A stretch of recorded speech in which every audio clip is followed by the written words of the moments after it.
kì nè.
Tí gì?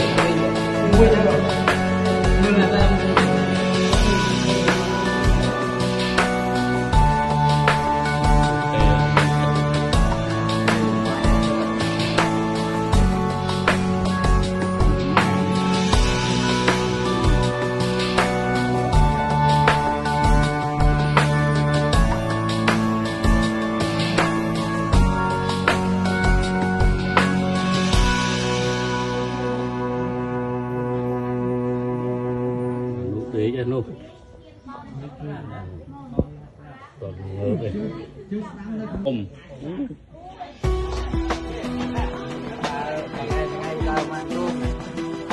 trên là xuyên nó lơ số rồi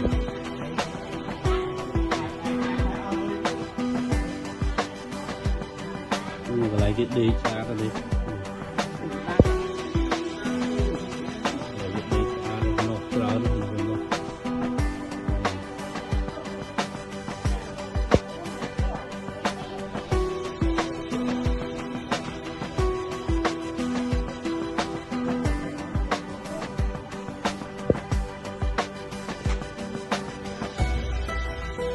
Này support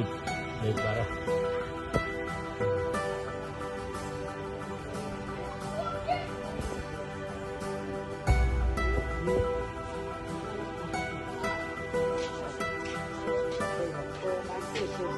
đây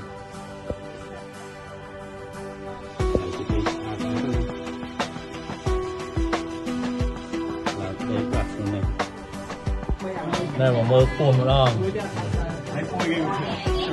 mỏng cong màu lường rồi lên cục khiêu đi phương sao phương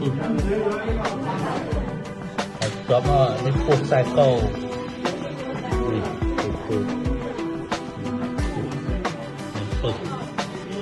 cuộc tất cài cuộc tất cài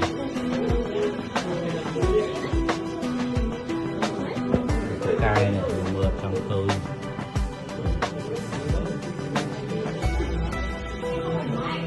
cuột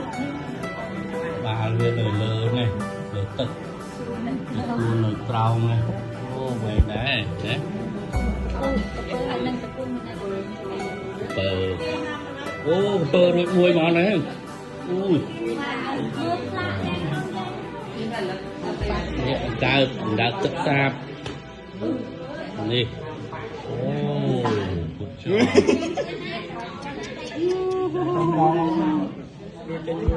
này mà buộc vậy niêm này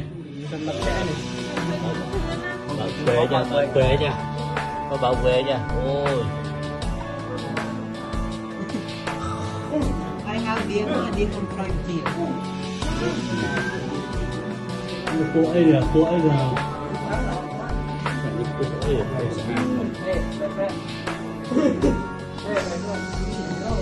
ngu rồi rồi đi làm quay lên này rồi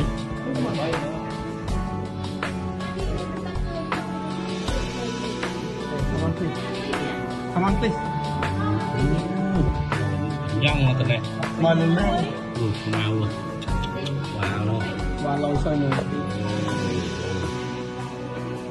tất cả lại lên đi